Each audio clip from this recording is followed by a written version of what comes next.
À marée basse, les fissures à la base de la tour Saint-Nicolas sont bien visibles. Lorsqu'on se rapproche un peu, leur nombre et leurs dimensions sont même impressionnants. Une constatation qui a entraîné la fermeture au public de la tour et déclenché des travaux d'urgence. Construite il y a 600 ans, en partie sur des puits enfoncés dans un sol inondé, elle a déjà par le passé connu des travaux de consolidation. Au 19e siècle, par exemple, la situation n'est pas nouvelle, rien d'alarmant, aucun risque d'effondrement, nous dit-on.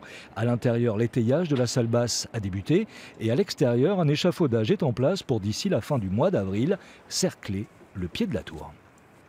C'est de mettre en place un système un petit peu comme un tonneau, c'est-à-dire de soutenir la base de la tour avec un système qui va être mis à l'extérieur et qui va être relié par tout un système de câbles à l'intérieur de la tour basse.